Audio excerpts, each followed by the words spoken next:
Fresh off today's first impeachment inquiry hearing, member of the House Oversight and House Judiciary Committee, South Carolina Congressman Russell Fry joins me. Good evening, sir. Good evening. All right. So the chairman of your committee, Oversight, has said that he's going to subpoena the bank records of Jim Biden, the president's brother, and Hunter Biden, the president's son. Is there any reason why he doesn't subpoena the president's bank record and sort of cut to the chase? I mean, I don't know if there's anything there or not to be seen, but why sort of nibbling on the edges when this is an impeachment inquiry? Well, I think we follow the facts where they go. I mean, from the very beginning of this has been kind of a trail of breadcrumbs that have led us to where we are. And it started with, certainly business bank records, associates of the Biden family. And what we're seeing, I think, the picture is becoming incredibly clear. So staff up to this point, the chairman up to this point have guided this investigation professionally. They've done it right. And we certainly support them in their efforts. And today was a good day for our first impeachment hearing. When's the next one?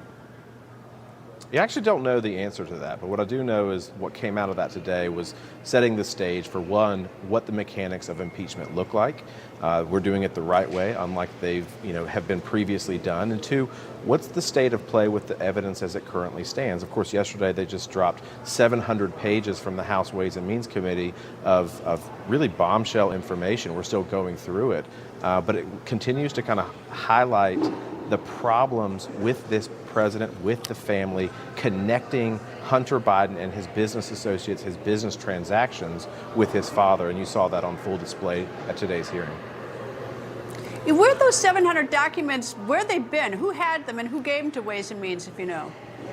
Well, this was part of the IRS whistleblowers, so they were protected. So the House Ways and Means Committee had to vote to release those documents. They have to go through all these formal procedures. So the whistleblowers, Mr. Shapley and Mr. Ziegler, were allowed to testify, but there were certain things that they were not allowed to do because there was no vote to release it. That vote, of course, happened, and those documents have now been released to the American public. Obviously, it's very important. Anytime you're seeking to maybe impeach a president of the United States, we saw, a lot of tempers sort of flying or a lot of passion today. When the hearing ends, are the Republicans and Democrats, are they scattered to their own corner, or is there any sort of sense of collegiality between them? Not on this particular issue. I think you saw that today in the hearing. Democrats were engaged in a very aggressive campaign to delay, to distract. I mean, they talked about President Trump. They talked about that there was no vote on the House floor, which is not required. They talked about the countdown, to the government shutting down. So they talked about everything else but the facts.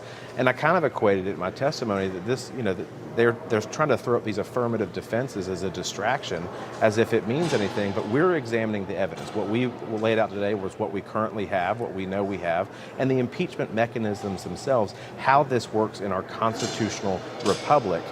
Democrats were not interested in engaging in that discourse whatsoever. Congressman Russell Fry, thank you, sir. Thank you.